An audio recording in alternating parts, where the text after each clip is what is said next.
Signal. Gretkin, Here. Moore, Here. Shaner. Here.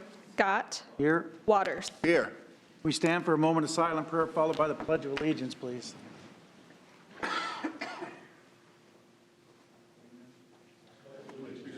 Flag of the United States of America and to the republic for which it stands, one nation, under God, indivisible, with liberty and justice for all. You got your new flag. This might be the hardest proclamation I've ever read. Isn't the same Engineering time. department come up? You guys must have wrote this yourself. But I'm certain of that. Leave it to Bob. Just Okay, we've grip got staff it. as much Whereas as possible. engineers use their specific skills and specialized knowledge in creating and innovative ways to fulfill society's needs. And whereas engineers help solve major technological challenges from designing efficient building systems to rebuilding towns devastated by natural disasters. And whereas founded in 1951, the National Engineers Week is dedicated to ensuring a diverse and well-educated future engineering workforce by increasing understanding of and interest in engineering and technology careers. And whereas National Engineer Week promotes recognition among parents, teachers, and students of the importance of technical education and a high level of math, science, and technology literacy, and motivates youth to pursue engineering careers in order to provide a diverse and vigorous engineering workforce. Whereas the City of Sioux City Engineering Division is committed to providing a safe and efficient infrastructure network for its residents and traveling public. Now, therefore, I, Robert E. Scott, Mayor of the City of Sioux City, Iowa, on behalf of City Council, do hereby proclaim February 16th through the 22nd, 2020 as National Engineers Week, and I urge all our citizens in recognizing the important contributions of engineers in our daily lives. Go ahead and say a few words if you would. First, I want to ask if it, did that hurt?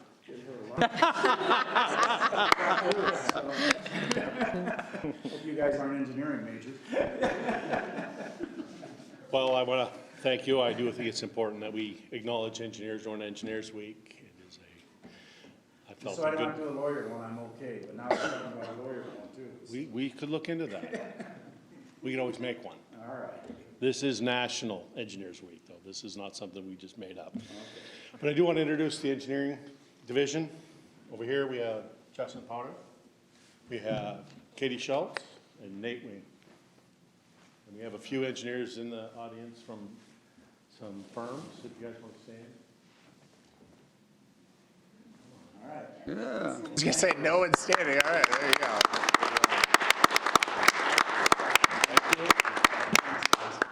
Thank you. Coach, it's an annual deal. Come on up here. We have a commendation that reads, whereas Sioux City Morningside's college football team recently completed a perfect 14-0 season, making the team 29-0 in the past 2 seasons. And whereas the Mustangs had to earn their spot in the NAIA final in a rematch from the 2013 semifinal with an in-state rival, Grandview University, winning 21-16. Whereas the #1 Mustangs and #2 Marion, Indiana squared off in the 64th annual NAIA Football National Championship at Eddie G. Robinson Stadium in Grambling, Louisiana. The Mustangs defeated Marion 40-38. Morningside claimed their second consecutive NAIA championship with an overall record of 14-0. Now, therefore, I, Robert E. Scott, Mayor of the City of Sioux City, Iowa, on behalf of City Council, do hereby commend Morningside College football and their coaches, staff, and family for a record 2019 season. Go Mustangs. Congratulations, guys. Say a few words and introduce people. And Alex Waters says he has a lot to do with keeping you guys out of trouble. And Yeah. So that's good. He does a great job. Yeah, we couldn't do it without the support of the city. It's very awesome having so much support everywhere. And, you know, it helps us all to come together as a group and perform at our top, having everybody supportive everywhere. So thank you, guys. No doubt. There you go. Yeah, I'm from a small town in western Iowa. I just want to thank the city of Sioux City for welcoming me with open arms for the last 5 years. It did take me 4.5 years to graduate. You can ask my advisor, Alex Waters. Well, you might have made it in 4 if you'd had an advisor, right? No, that was my choice. No But doubt. very appreciative of my time here, and I just want to say thank you guys again. I appreciate it. Well, thank you. Thank We're real you. proud of you guys. Thank you. I truly appreciate it. These two young men, on the end is Ethan Fahrenholtz. He's played his high school ball at Sioux City East, and Addison Ross, who played at Carroll High School. Almost all of our players are from within 3 hours of Sioux City. And it's a true honor to be here in front of you. I'm proud to live here, proud to be associated with Morningside College. This city does a phenomenal job of supporting us and what we do and what we accomplish. And it's amazing every year, we make these runs, and I don't see a single team that gets the support that we do. Bob, thank you, all of you. Thank you very much. Well, thank you, Coach. Good job. Thank you. Thanks, guys. All right, we'll go to the reading of the city council minutes of February 3rd and 4th, 2020. We'll go to the consent agenda. Sorry about that, and I'll move that. Second. Now, reading of the city council minutes of February 3rd and 4th, 2020. 3 is a motion acknowledging the Board of Adjustment actions. 4 is a resolution scheduling a public hearing on 5-year plan and annual plan for Section 8 Housing Choice Voucher Program. If you want to be heard on any of these items, please come up as I read them, please.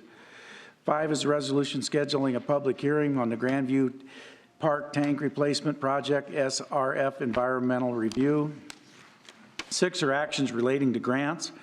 A is a resolution authorizing a Paint Iowa Beautiful grant application for murals on West 7th Street. I do want to say if we get this grant, that our dues aren't as much as what we thought to the Iowa League of Cities, because this is where that came from, right? We didn't know about that, and it came across from those guys, so thankful for that. B is a resolution approving a grant application to the Volkswagen Settlement Environmental Mitigation Trust for the airport. C is a resolution accepting the State Housing Trust Fund grant agreement. 7 are actions relating to street closures. A is a resolution temporarily closing various streets in the downtown area on March 7th for St. Patrick's Day Parade. B is a resolution temporarily closing various streets in the downtown area on May 10th for the Briarcliff University graduation reception. 8 are civil penalties and suspension. A is a resolution scheduling a hearing on a $300 penalty against Fleet Farm Fuel, 5860 Sunnybrook, for violation of the cigarette laws. B is a resolution scheduling a hearing on a $300 civil penalty against Buy E-Cig and Vape Lounge, 3134 Floyd Boulevard, for violation of the cigarette laws. 9 are actions relating to construction documents. A is a resolution adopting plans and specifications for the Expo Center Video and Scoreboard Project. B is a resolution adopting plans and specs for the Lease Connector Trail Project. C is a resolution adopting plans and specs for the Fire Station 7 and Wastewater Treatment Plant Blower Building Roof Replacement Project. 10 are actions relating to agreements and contracts. A is a resolution approving a contract to John T. Jones for the 520 Booster Station Facility Improvement Project. Any reason that would only get one bid and one from North Dakota? Brad Pitts, Water Plant Superintendent. I believe we had 4 generals that pulled plans and specs for that project. I did reach out to a couple of them, and they had either secured work already or chose to bid larger projects. If you remember, for the Half Moon Booster Station project, we only had 1 bidder for that also. B is a resolution approving the contract and performance bond with Bainbridge Construction for the Ingleside Avenue Reconstruction Project. C is a resolution approving a contract to Knife River Midwest for the Utility Pourback Project. 6D is a resolution awarding a service provider agreement for Viola Water for the Animox Pilot Plant Rental Project. E is a resolution approving a contract with C.W. Suter for the City Hall Variable Air Volume Replacement Project. I need to abstain on that one.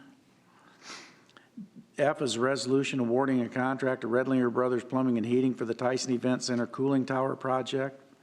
G is a resolution approving an amendment number 4 to the consulting services agreement with JEO Consulting for the West 7th Street Construction Project. 11 are actions relating to personnel. A is a resolution approving an updated job description for the safety manager position in the Human Resources Department.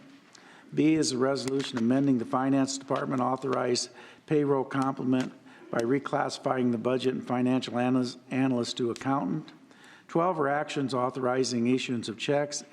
B is authorizing payment to Nelson Construction for the development for the Convention Center parking deck project. Mr. Nelson sent me a text before the meeting to remind everyone it was like $130,000 less than what it was supposed to be, so pass that on to you. B is a resolution authorizing payment to Subservco for the West 7th Street Reconstruction project. I need to abstain. C is a resolution authorizing final payment to Sioux City Engineering for the emergency Floyd Boulevard sanitary sewer project repair project. D is a resolution approving final payment to Robert Schultz. 13 are applications for liquor and beer license, and anyone to be heard come forward. And 14 are receipt of minutes. Come forward if you have any questions. Anyone to be heard on any of those items? Seeing none, we'll vote electronically.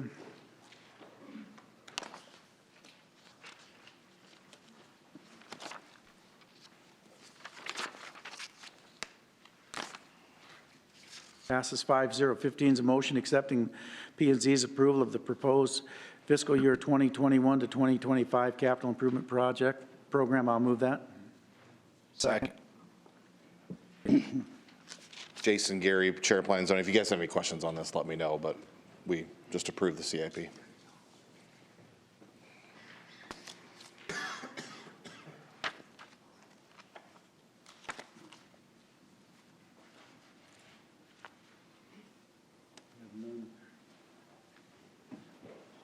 Missing your vote, Mr. Greckin. Thanks, guys.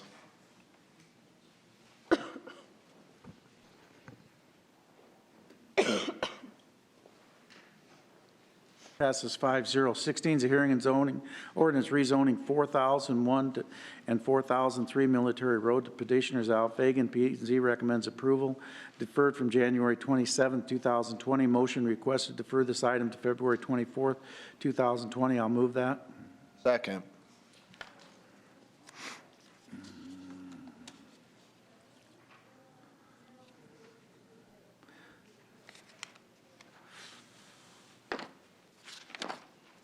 Passes 5-0. 17 is a resolution approving the final plat of Dogwood addition and the petition Al Fagan. P&Z recommends approval. Deferred from January 27th. The motion requested to defer this item until February 24, 2020. I'll move that. Second.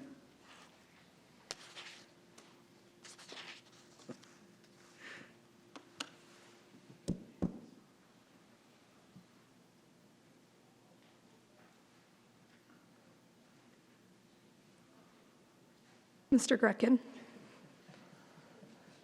Not saying a word. We're just going to keep the flow of the meeting going here. Thank you.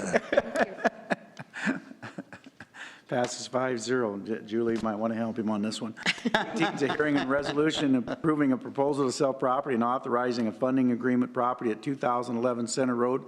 Petitioners Kelly Construction. I'll move that. Second. Public hearing is now open. Is there anyone to be heard? Seeing none, the hearing is closed. Kyle, while you're here, I'd like to just thank you for the project and your willingness to do this. I would just reiterate something that I know council has talked about in the past and concerns that I've heard in the community, and it's just because you're in the audience and we're looking at this project and I know you're interested in doing so. This is a perfect example of a struggle that I think our community has with trying to find affordable housing. You know what I mean? And really what affordable looks like to a lot of people. I talked to a lot of recent grads, you know, that want to start a family or want to buy a home and be able to afford that. And Jill's nodding her head. We've worked on this project for quite some time.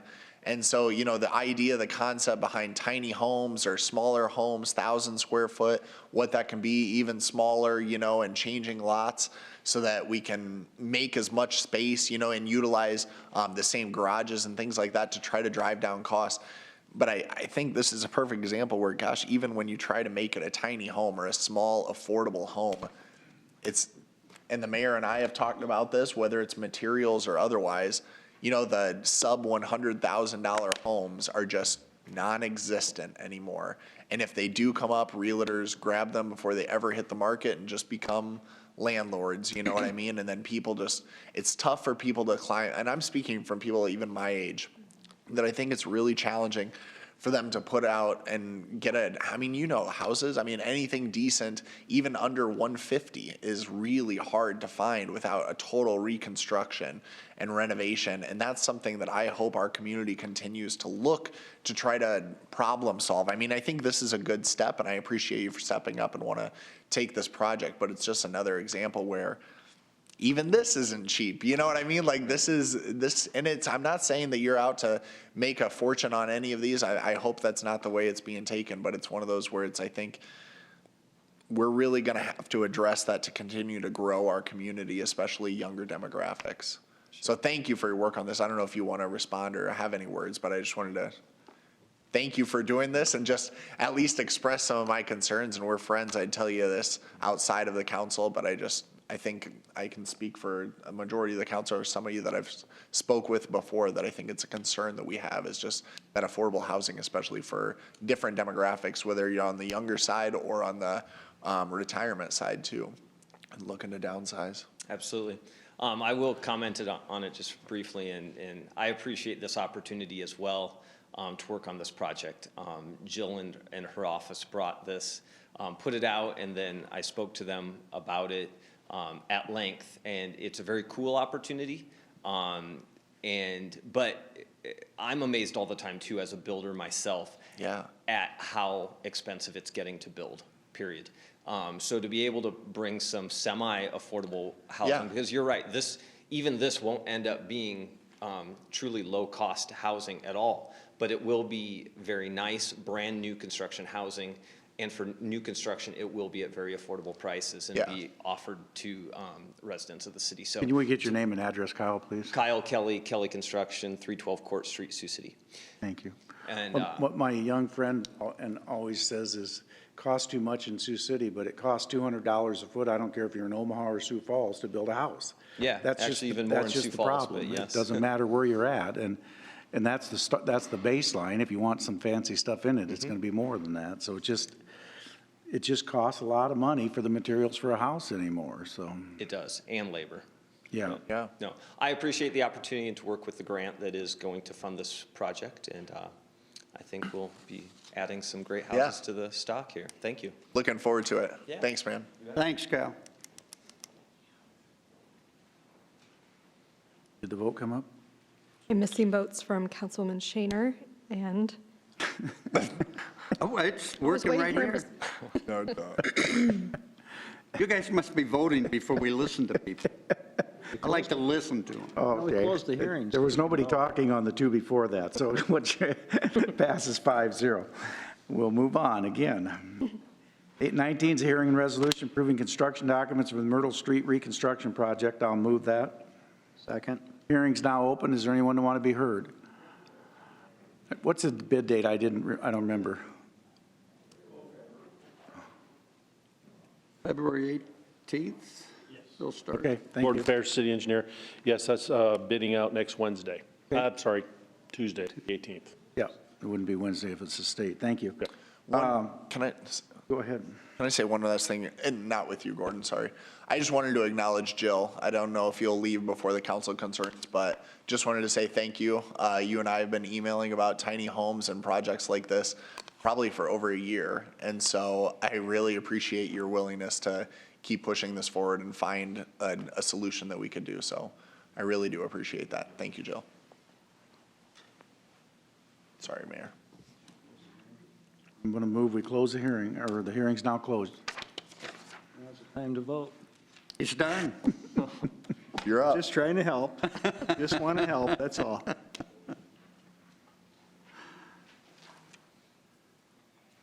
Passes 5-0. 20 is a hearing and resolution approving a proposal to grant a temporary easement property near Ross Street and 1603 West Highland Avenue.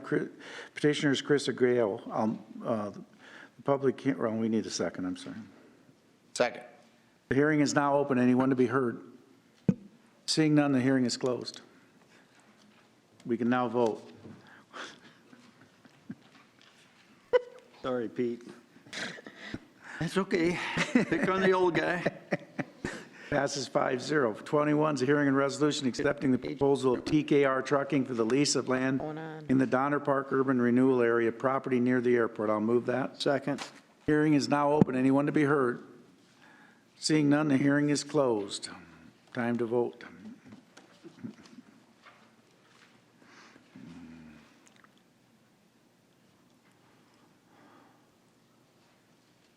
Passes 5-0. 22 is a hearing and resolution designating the area as the amended and restated Teton Urban Renewal Area.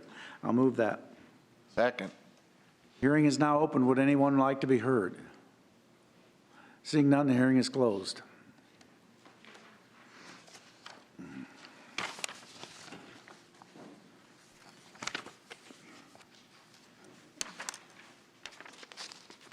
Passes 5-0. 23 is a hearing and resolution designating an area as the amended and restated combined Central Sioux City CBD Urban Renewal Area. I'll move that. Second. Hearing is now open. Would anyone like to be heard? Seeing none, the hearing is closed.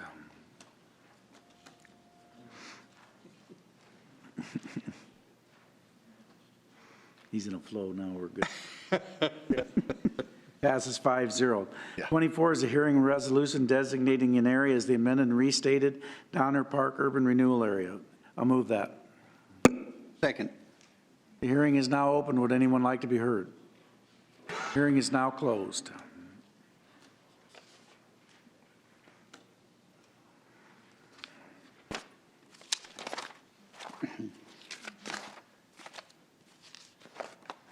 Passes 5-0. 25 is a hearing and resolution designating an area as the amended and restated combined Floyd River Urban Renewal Area. I'll move that.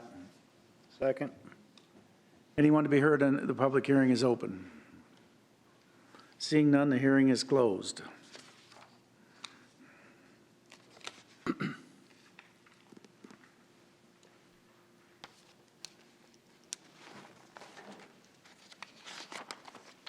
Passes 5-0. 26, resolution electing classifications and procedures for bond projects. I'll move that. Second.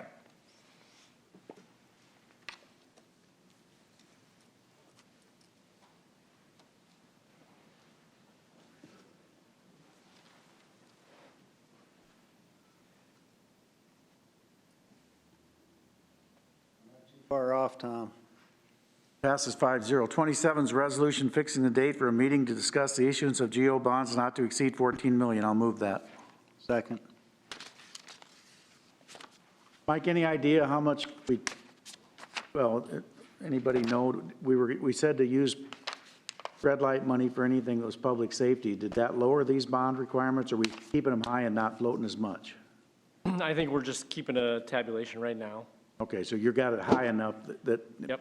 we don't have to issue that much, we don't. Okay, thank you.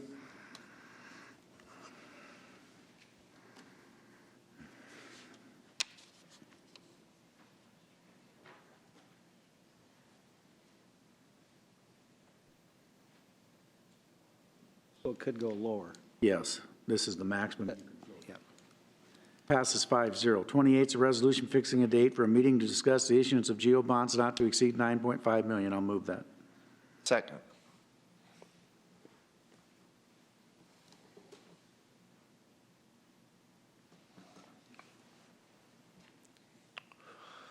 Probably will go lower than this. Passes 5-0. 29 is a resolution fixing a date for a meeting to discuss the issuance of GO bonds not to exceed $1 million. I'll move that. Second.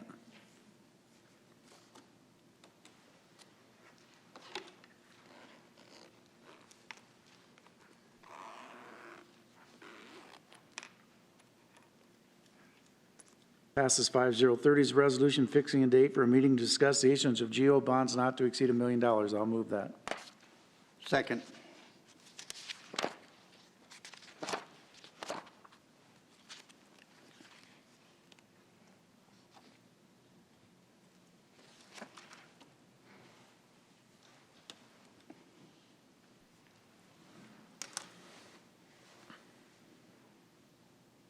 Passes 5-0.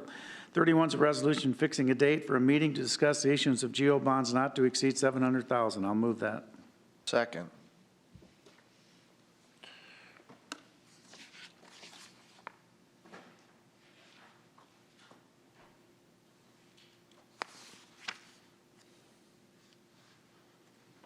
Passes 5-0. 32 is a resolution fixing a date for a meeting to discuss the issuance of GO bonds not to exceed $600,000. I'll move that. Second.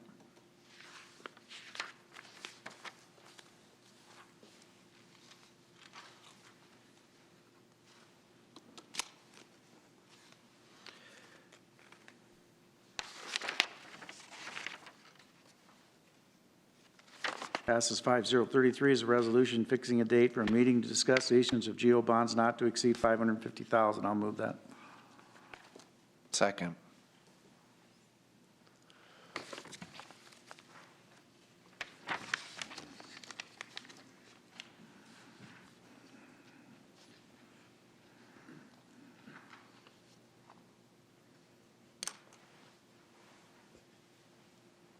Shaner.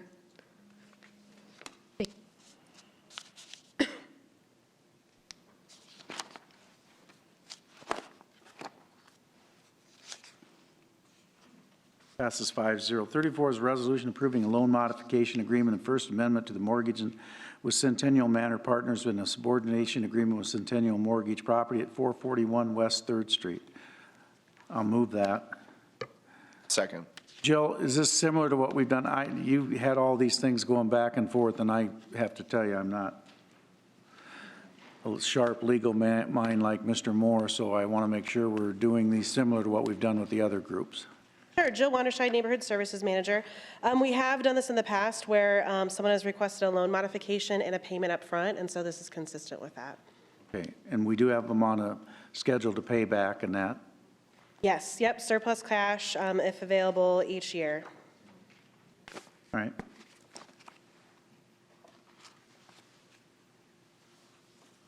Perfect. And Roger, I owe you an apology for not getting back. I appreciate you reaching out in case I had any questions, but I'm sorry I didn't get you back. Amber, I'm going to abstain on this conflict of interest. Okay, thank you.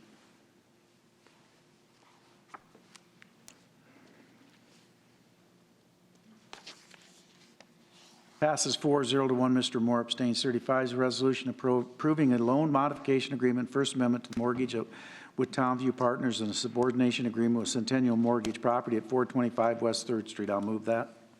Second. Abstain, conflicted.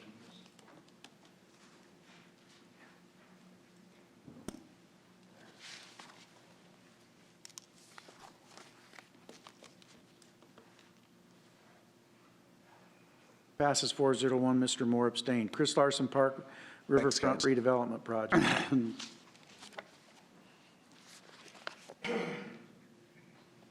Good afternoon. Hello. Hello. I'm Cindy Brewer, 4723 Cambridge Court, President of the Park and Rec Advisory Board, and also committee member of the Riverfront Project. 4 years ago, we started a very public process of what we wanted in the Riverfront Park. We developed a plan of what a full build-out could be. Tonight, we are presenting Phase 1 of the Riverfront Project to provide framework and infrastructure to allow public access and construction on the river. I would like to introduce Tom Rogers of Smith Group. Thank you. Thanks, Cindy. Thank you, Cindy. Mayor and members of the council, I'm here to walk through this plan and give you an update on where we are. Can we get your address? Just move it up. Address? Yeah, can we get your address, please? Yes, 6114 Creamery Court, McFarland, Wisconsin.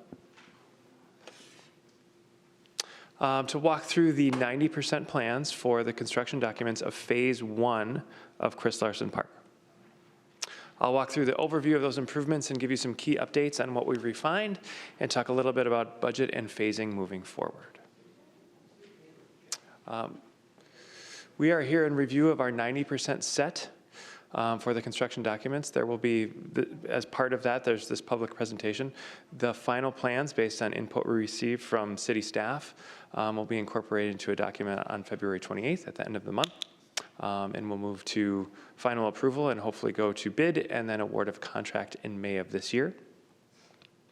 I want to spend a moment just to walk through the overall plans for the project. First, though, going back to where we were with the master plan and always bringing back to those three big goals of creating community spaces for unique events and festivals, creating everyday places that support year-round activity for local residents and visitors, and embracing the river and connecting to the river in many diverse ways.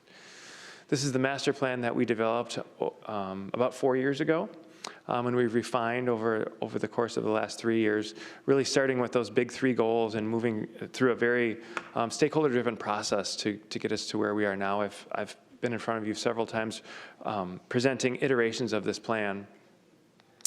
The 90% plan represents what you see here in color. It's the main framework of the park. It includes the main circulation, the planting, and the infrastructure to support some of the future events that we plan to improve in the park. This diagram shows those main infrastructure improvements, shows the walks and the trails and the parking and the layout just a little bit more clearly, so you can see that there is a substantial amount that's being built in this first phase that really allows the public to get to the park, to use it for a lot of what it's intended for, and to set a framework to build those really unique destination spaces. I'll take a moment just to walk through these phase one improvements, starting at the west end and making our way to the east. First is a small parking lot pull-off, and then the west picnic shelter, which is just a day-use shelter looking at a small green space. As we move forward along the trail connection, we pull up to the Stockyard Garden, which we've refined with planting, seating, and a small plaza area in the center, creating a destination space for that and adding some interest and color and planting. As we move farther past the Stockyard Garden, moving to the Virginia Landing drop-off, which ultimately will have a shelter and an overlook to the river. This first phase includes the turnaround, and it includes parking for food trucks and utilities and power for those as well. It includes a lawn area and some of our larger circulation for the park.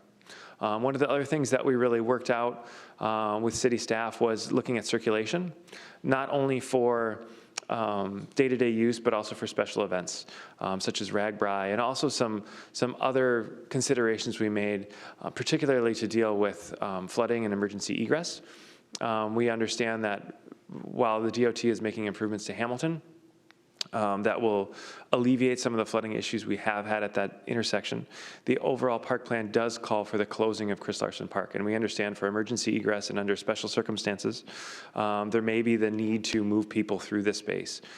So we've modified our design very slightly because we were accounting for some traffic before, but making sure that two-way traffic can happen at a very low speed to make sure we can get semis and large emergency vehicles through this space. Of course, during those times, the park would be closed, and this would be a special consideration, hopefully for a short amount of time. But we've made sure that access works. Yes. May I ask you?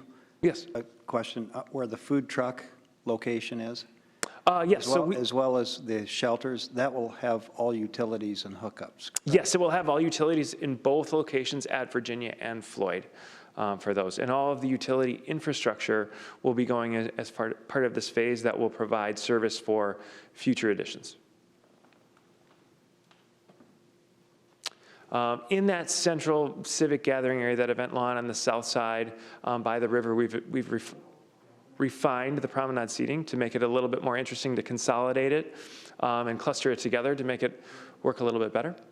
We've also refined our approach to the playground, incorporating some hillside play elements that complement the existing playground that you have just up the river. So this includes a 5 to 12-year-old climbing structure and slide, and some at-grade or ground level improvements, and a smaller 2 to 5-year-old play structure and slide. So this is about half the height of the larger one, so it gives a range of events for the kids, and then an overlook seating at the top, and there's some fitness equipment that's back here as well that I'll show you in a different drawing. We've also incorporated shade structures into these because they do face south and west, and making sure we are getting shade on those elements. At the terminus of Floyd, we've planned for the future Floyd Plaza and structure, and we've planned that area, a very similar area to Virginia, with extra paving for events, for market, for food trucks, for whatever festivities we want to have around that, but making sure also that circulation works for the long term and the short term. And then this is a section that could be improved in the future as part of the next phase. As we move to the east end, our exercise node, 2 basketball courts, and there's a shade structure and restroom here. A dog park with space for small dogs and large dogs with 2 separate entries, and then a small lawn area that stops next to the former NutriFlow site, which would be improved as part of phase 2. We connect into the trail that's being constructed right now, so there'll be access over the Floyd River. This gives you a look at that shade structure by the basketball court to show some of the materiality. Bathrooms are dual bathrooms and then seating for about 15 or 20 people. We've also incorporated fitness into the program in these 3 locations with different fitness activities. And just to summarize, this shows you the overall phase 1 improvements, which I said incorporates the infrastructure, the majority of the walks and trails, the majority of the planting for the project. The budget for these improvements is about $6 million. The improvements that I've highlighted in red are things that would come in the second phase of improvements. And that might look something like this, showing an overlook and shelter at Virginia, the improvements at Floyd Plaza, the East Picnic Shelter, which is similar to the West Picnic Shelter, and then this last stretch of green. We've also identified potential future parking of about 120 spaces. We'll look at refining that with the Parks Group. We're looking at a full build-out for these improvements of about $14 million altogether. Our overall schedule is we are moving from 2019 to 2024, we are at this red dot right here. We're in the middle of the phase 1. We're just about to wrap up design, and construction would start this spring or early summer. Construction would go through what we are thinking is mostly complete by the fall of 2021. We are going to hold off on some of our improvements with Exploration Ridge so we can have the Hamilton improvements incorporated before that road closure goes into place for Chris Larson Park. So there will be some wrap up at the end of that year and then extending on into, and with the final improvements wrapping up into 2022. Design of phase 2 would also start this year, with construction potentially happening as early as this time next year, or about the same schedule as this for next year, with those improvements wrapping up by the end of 2023. I think you've said previously, or on prior occasions too, the phase 2 items are on a smaller scale. There's several of them, but they're on a smaller scale that would not disrupt what you've done in phase 1. Yes. Phase 1 construction. Yes, the phase 1 construction is larger infrastructure construction. We're removing more dirt, we're bringing in utilities, and the phase 2 elements are things that we would insert into that. So not to say that there would be no disruption, but they're more discrete events around those key centers. The largest from a landmass standpoint being this far east end. But it's actually all south of this trail, so from a disruption standpoint, it actually is a little bit less. Mm-hmm. And with that, any questions you might have? So what's the key feature now to pull me off the interstate that I just can't wait to get to? Matt? Matt's looking down.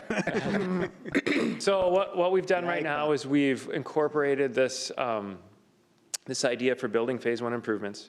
We've talked about phase 2 improvements, and what we've done is we have maintained our, in the budget that we have right now for phase 2, we've maintained the water feature that's there and some lights associated with that. We've backed out about $2 million that had the river lights feature that we had in there before, because we wanted to make sure that this all kept moving forward and that we worked to refine those. There's still space allocated for that in the plan. There's also the active green area where there are still opportunities for the improvements as we move forward. But we wanted to focus on getting phase 1 done and then moving into phase 2, and we can start to refine that as we move forward. I think, Mayor, there are some on the Parks and Rec Board that they think it's kind of a balance between we're doing the riverfront development for the citizens that are here, plus we want to pull people off the interstate, and you've mentioned that before, with some kind of an icon feature, and maybe that could do both. But I think what needs to be emphasized, and Matt, correct me if I'm wrong, that the icon feature would be funded privately, not with not with taxpayer funds. And I think that's what it's always been, is private fundraising efforts, isn't it? Yeah, Matt Salvatore, Parks and Recreation Director. That's been a hard point to hammer home for the public, but when we get to the point where Phase 1 and Phase 2 are kind of in place, at that point, if we have the ability to focus on the iconic feature, we're just focusing on Phase 1 and Phase 2 right now, but it's not to say that the iconic feature won't happen in the future. There's just still some debate on what that iconic feature may be. Right. What are we considering for an iconic feature? So, Beside the Ferris wheel, obviously. Ferris wheel, river lights, those are the two main things. We've also brought up the LED lighting for the fountain, which I'm not sure how much of appeal that has. Christmas light displays. The council's brought up some of their own ideas. So there's anything on the table at this point, but it would all have to be privately fundraised for. No taxpayer dollars are going to fund the iconic feature. Wind turbine, airplane, bridge across the river, just to name a few, because you're seeing probably some of this you've been reading about it, Julian, you've seen it, but this is probably really laid out nicely for you to see how phase one. Julie and I have visited about the project. Yeah, see how phase one. I Seriously, echo Mr. Mayor. I really do. You know that. It's open. So we were in Des Moines and got everybody straightened out down there last week. Did you guys get any money for this project, or? No, we were waiting till next year when we start phase 2. And I don't want to steal the mayor's thunder, but we both like to play pickleball. Yeah. Could you maybe look at having a pickleball court? I mentioned that earlier today. Yeah, we've looked at that. This is a fairly windy area, so I'm not sure the pickleball would work here. Why couldn't you weave, seriously now, the way you stop the wind is you weave the chain link fence. You got fence around it, looks like. Well, you'd weave We do. that. Why would that, I guess I don't know why that wouldn't work. Well, the only problem I would see with that is then you're obstructing the entire view of the area. Right? bit. Aren't you talking about putting? Around the court. In this application, there's only fence on part of the court. It doesn't surround the entire court. There's Say it no again, fence sorry. around it, so the ball's. It's not. There's fence on between the the court river- on the and the river side. river, but there is not fence on the sides of the court. Correct. The wind's gonna come out of the south if it's the summertime, though. I don't care, it doesn't matter, I do have a question about the food truck. Yeah. What are their hours of operations going to be? I mean, is there going to be some kind of a schedule? Because It would then are probably we at be. the mercy of when they want to operate? It would or- probably be event-driven. So in the event that we have a concert or a festival or Rivercade down here, they would probably come according to what events are being scheduled there. So in between there's no place to get a bottle of juice, water, nothing like that, unless there's a food truck parked down there? Is that? Correct. I don't really like the idea of that. I mean, it's a pretty big stretch not to be able to get a snack or a bottle of water or. Possibly could do There'll vending be water. machines. Vending machines would not be a problem. The steering committee thought it wasn't cost-effective to look at doing a concession operation on the riverfront. We couldn't put something there and lease it out? Yeah, that's where, Because the food truck people, usually that's their first step to some kind of a brick and mortar. You know, it's entry level a lot of times into a small business or something. So that's kind of where my thought was going, is something more permanent that has regular hours. So when people are there, there's a business there. there was a vendor that was interested in doing regular hours of operation. We would love to work with somebody on that. I think you'll find that there are. Yeah. I really do. And especially once the Floyd area is a little bit more established and you have a water feature and lots of shade and bathrooms, I think there's a strong opportunity for that. I think following up on Councilmember Shaner's comments about the iconic feature, we need to be thinking of something that is Sioux City. And we need to pull together on that. And there's still plenty of time for that development. And I think it's still in the plans, but what it is, what it's going to look like, how much it's going to cost, how much will be funded, that still has to be addressed and considered. But it's still on the plate, but I think it has to be something that is Sioux City, at least in my opinion. Right. I'm not sure what It's hard to that, work towards something when we haven't decided what it's going to be yet, you know? it's hard to what? It's hard to work towards that goal when we, as a city. When it's still in limbo. Right, it's still in limbo. We don't know what it is. And well, it's a future phase. Exactly. It- You don't have to say, oh, it's going to be, it's everything, you know, right now. It's- Right, and by doing phase one, our citizens are going to see something happening finally, after what, 4 years, you said? After 4 years. And that's no criticism of you, Tom. I mean, you started off with a blank canvas to paint on, and it was completely blank, and you filled it in nicely. Well, and because of the interstate project, this year is the first year that we've really had the opportunity to start building something. I understand, Yeah. but now we will actually start to see. Correct. Something. Yes, And I there'll be understand excitement that too. develops from that. It'd just be nice and to then know what is coming. What is the big iconic feature after phase one, phase two, phase three? But you want, What are we raising money for? We're not currently raising money for the iconic feature, just. No, because you're we've not, but you said it has to come from the private sector. What Right. would they be raising it for is my question. Yeah, when we've had direction all over the place, so it would be nice to get some additional direction on. Yes, That should I be. agree. We've struggled kind of internally as park board, a steering committee. Yes. There's different ideas on the council, so we need to determine what that is. Matt, along that line, something that you and I have talked about, I know your committee has wrestled with and talked about. The mayor brought it up recently even. What I would love to know, and I think I've asked you for it before, and I know you're busy, I know you have a million things, or I think I've asked for it before, but I wonder what the dollar amount would be for a bridge. We have a ballpark figure on what it was. I think I mentioned this at CIP. It's in the $11 to $12 million Was it? Yeah. range.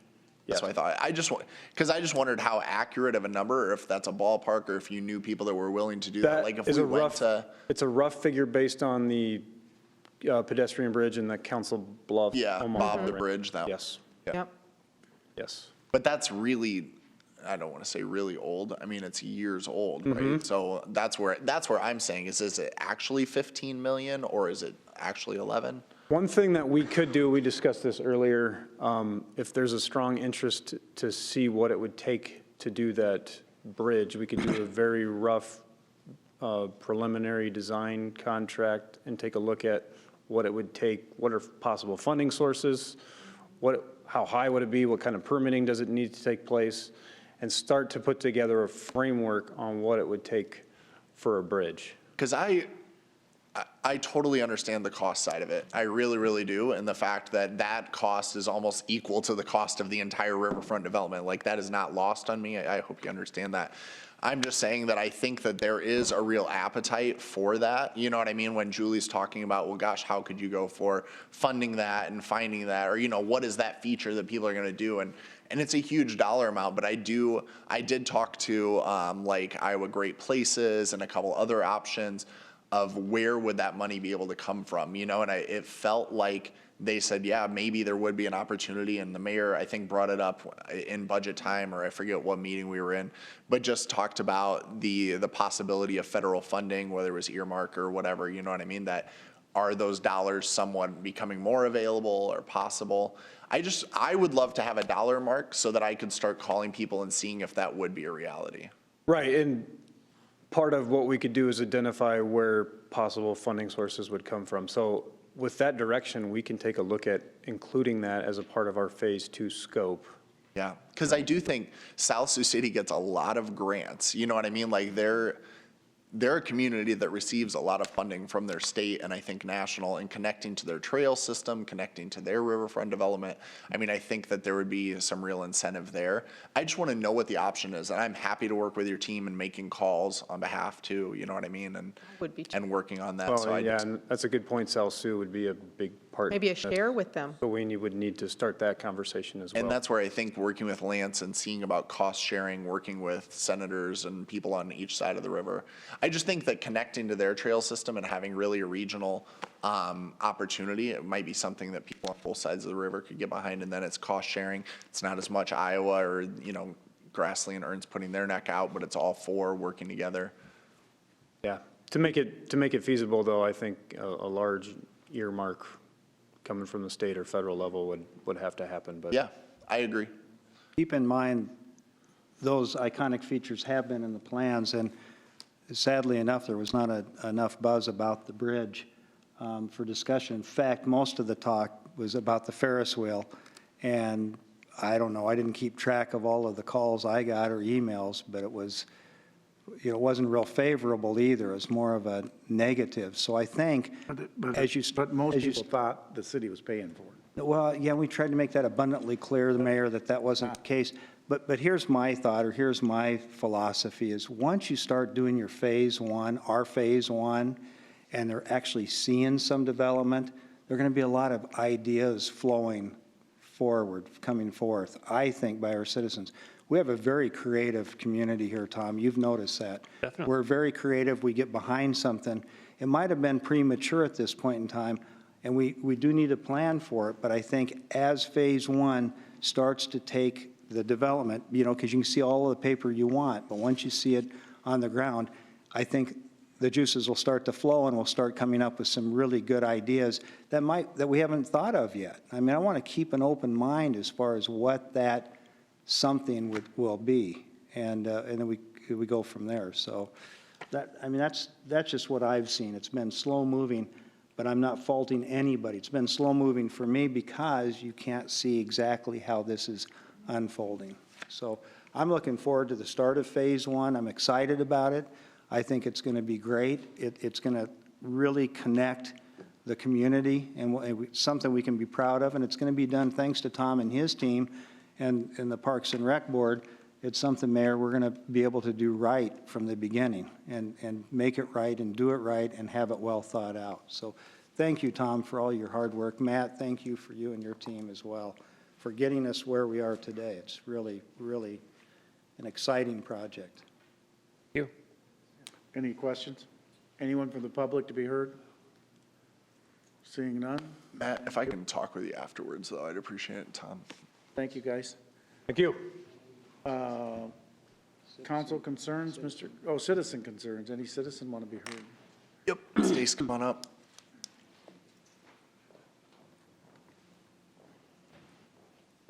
Good afternoon, Stacy Anderson, 33303 Hickory Avenue. I am the owner of Siouxland Magazine, and hoping that you guys have read it. Wanted to talk about a column that we have had for the last year, which Alex has been so gracious to write for us on that column. What we have intended since the day that we purchased the magazine just over a year ago was to create more conversations in this community, really showcase what we are doing well, but then also have the hard conversations about what we can work on together as a community. And so we had approached Alex with the thought that it would be really beneficial for this community to know what's going on in city council meetings, because as you guys know, a lot of people are working during these hours, they can't attend, and they don't have the pulse on all of this. So what I'm trying to do with the magazine is really connect this community. So I asked Alex if he could just talk about issues that you guys are doing or voting on and discussing, and help digest that for our community. With that being said, it's been a year, and I'm constantly trying to always look at things. How do we improve on what we've already done? How do we make things better? What am I missing, right? Because we've all got our blinders. And I'm recognizing the fact that although I love to hear from Alex, I'm only hearing from Alex. And I want to make sure that... Kind of a jaded view of been paying attention. Yeah, so so I thought it would be important to really open this up to all of you guys to see if anyone wants to contribute to that, or even if there's a better way that we can do that. We are making a lot of shifts in this last issue where we're doing a lot more interactions, so we're requesting information from our community, whether it's questions, concerns, and taking that to different levels. And I thought, well, maybe it's where we are requesting.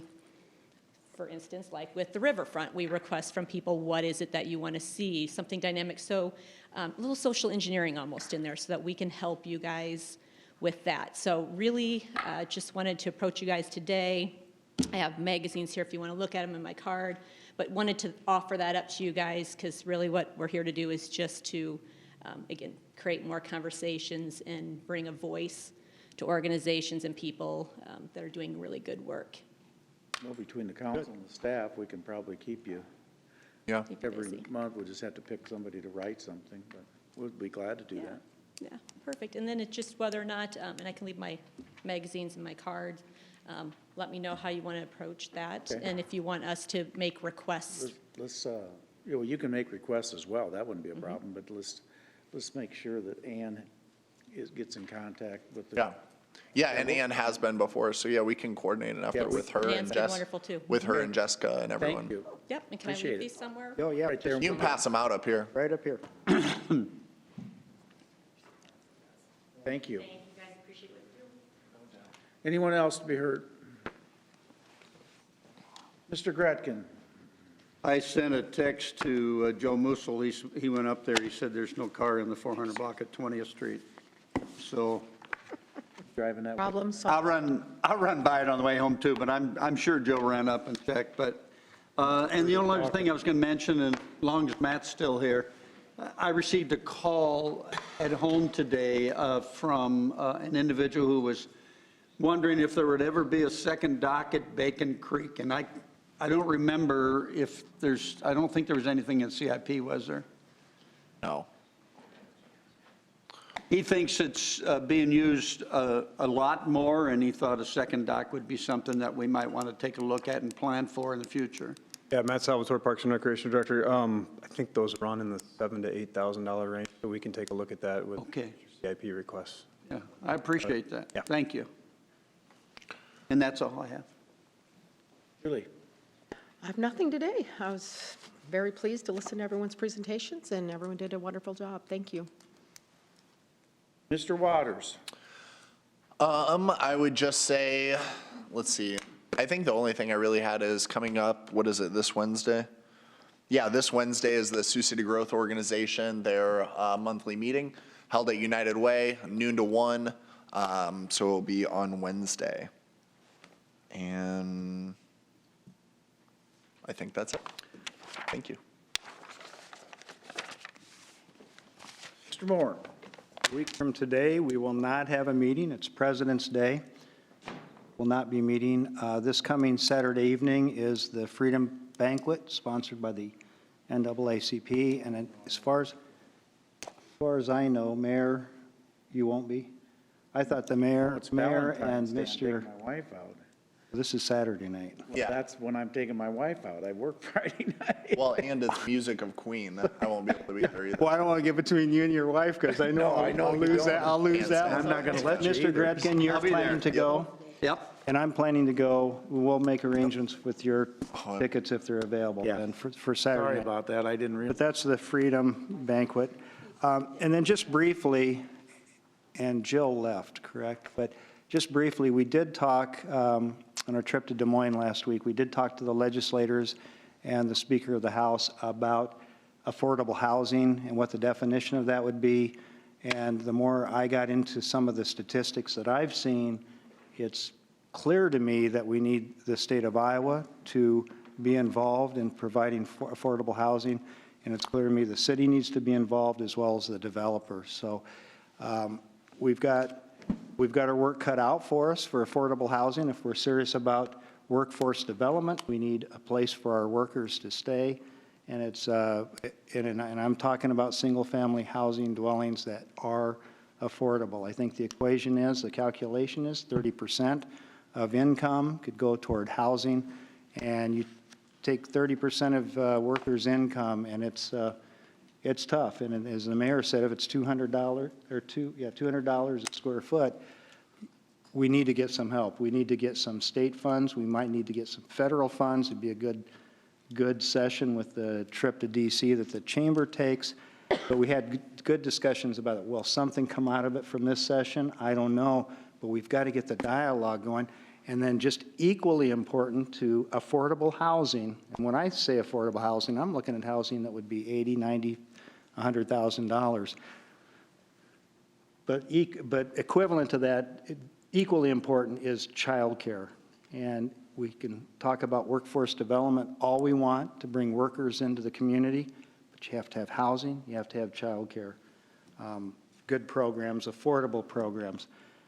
I even have friends that will say to me, I'm staying home with my kids because it costs more to take them to a daycare than what I'm going to make on this job that I've been offered. And that's just not the way it should work. We just have a problem that we need. We also have low wages. Yeah. So. That's all part of it, Mayor. No, you're exactly. Well, I mean, you know what, this country has not raised the minimum wage in how long? Sorry, it's long overdue. And there are a lot of moving They're parts. already going to replace people with machines. It doesn't matter what the cost of that labor is. If the machine's cheaper, they're going to make that decision like they've done in a lot of fast food places where you order yourself now. Right. Where you self-check out, and it's absolutely ridiculous that the minimum wage has stayed the same. I'm not going to get on that soapbox for very long today, but people can't afford houses when the wages are lower than what they should be, and this community has always had that. Thank God we've gotten them up considerable in the last few years, but we still have a long ways to go around here. So we ought to continue to work on jobs because labor shortages raise the wages that are paid in the community.